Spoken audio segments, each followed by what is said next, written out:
Hello and welcome to my new video series where I go through my collection of indie sewing patterns and just make all the stuff.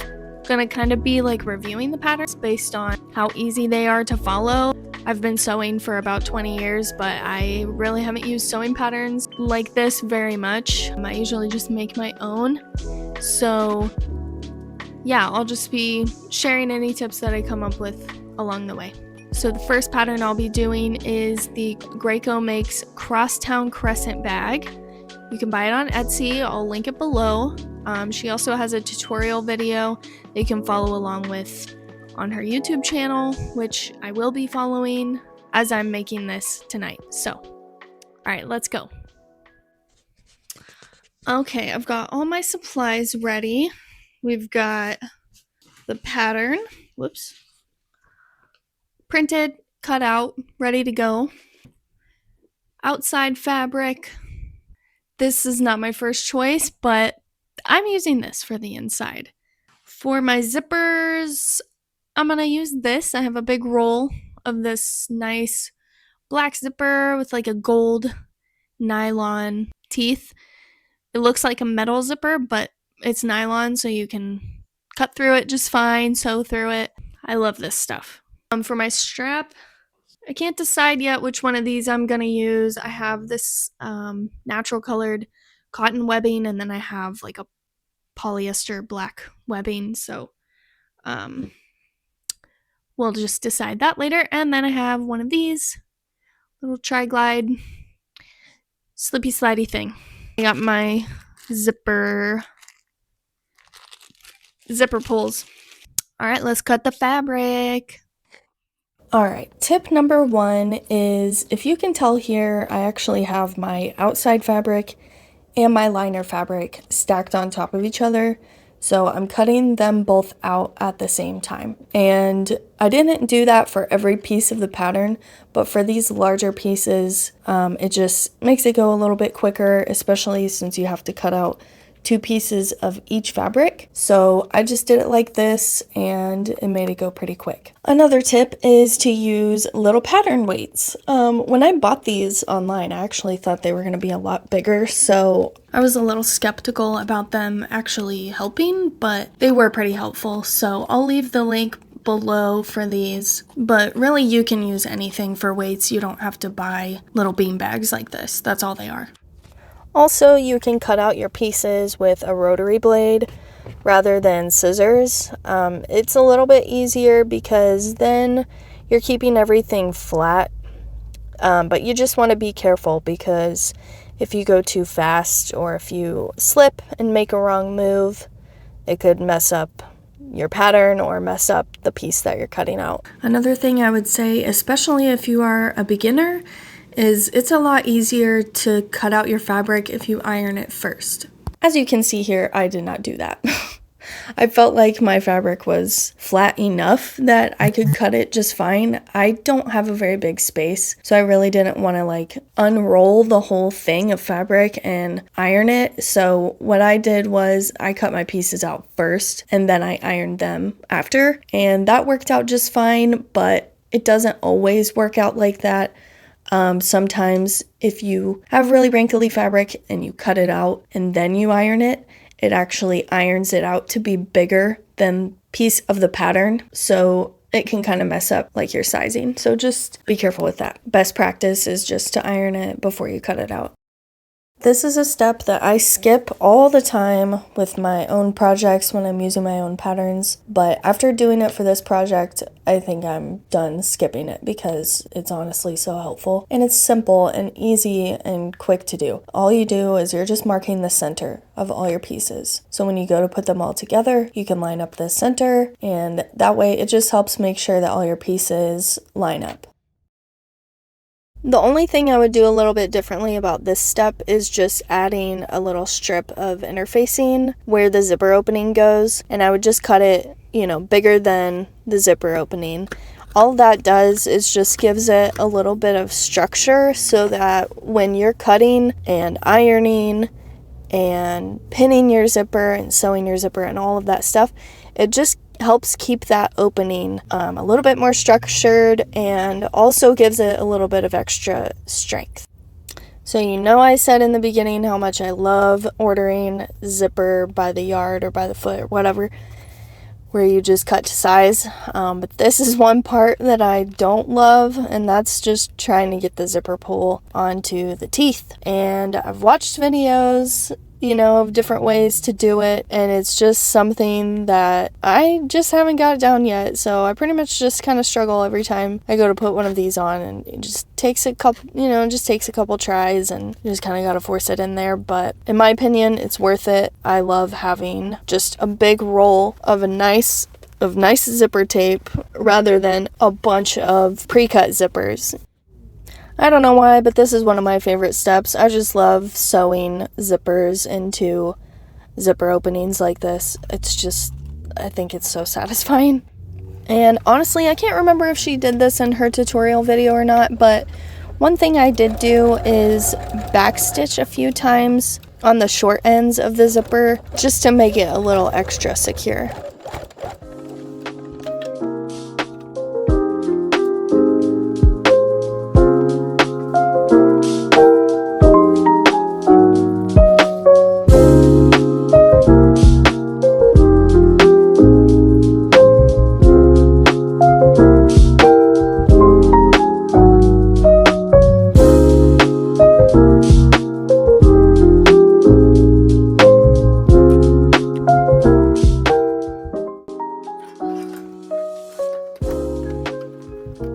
Okay, so this is probably the biggest mistake I made in this whole process, and that was not doing the correct seam allowance when sewing the bag pieces together. If you mess this step up early on, it's going to mess you up for all the rest of the steps. Thankfully, I was able to improvise and make it work, and the bag still came together fine, but there's definitely some parts that you can tell, it doesn't really look like it's supposed to. So you really want to make sure, if you're following any kind of sewing pattern, to follow whatever the seam allowance is. That was definitely a step that I overlooked. So that will be my biggest takeaway from doing this pattern that I will take with me when I do any future patterns.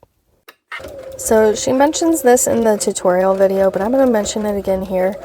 Be really careful with your zipper and make sure that the zipper pull is out of the way when you're sewing, because as you can see here, I ran over mine with my needle. So thankfully it didn't break the needle or mess up anything. It just bent it pretty good. So here, I'll show you.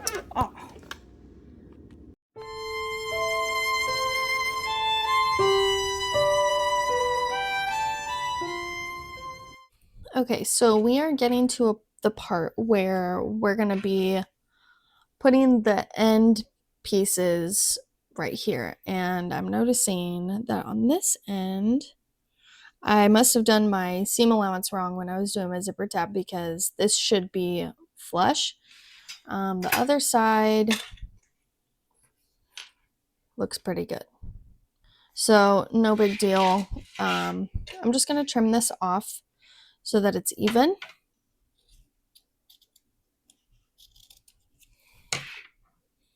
There, no big deal. And in the next step of this pattern, she's calling for basting the liner and the outside fabric together all the way around the bag. And I really want to skip this step, but I think I'm going to go ahead and do it. So here we go. Here's another example of what happens when you don't follow the seam allowance. My pieces aren't matching up here. So I'm basting the outside fabric and the liner fabric together, but they're not meeting at the edge because my seam allowance was off. So, and here is where I realized just how bad I messed it up. So now we're going to attach the top panels to each end of the bag. Okay, so you're going to sandwich the end of the bag between the lining top panel piece and the main fabric top panel piece. Mine don't look like that.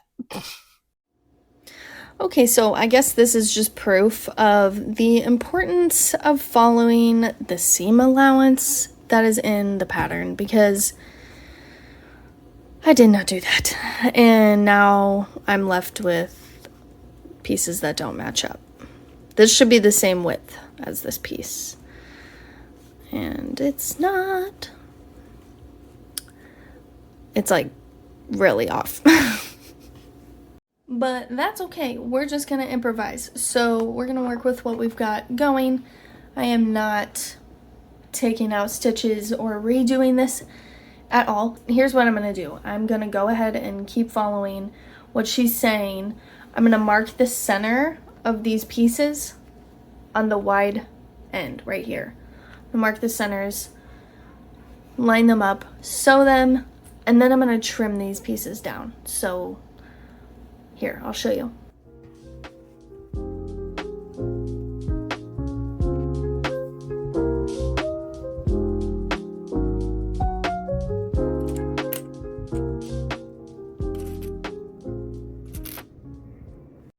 Alright, she said sew a 1/2 inch away from the edge this time, so I'm gonna listen this time.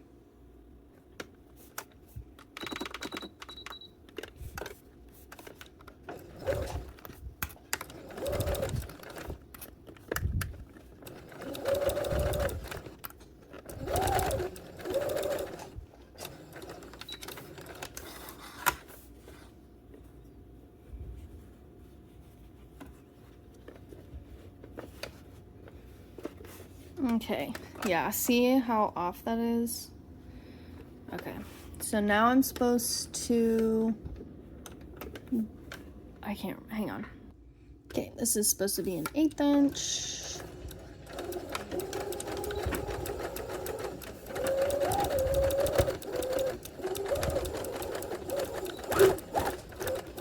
And I should have done that on the top fabric.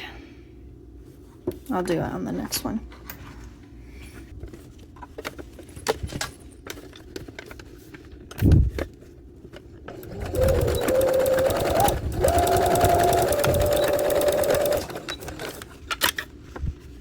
See how much better that looks?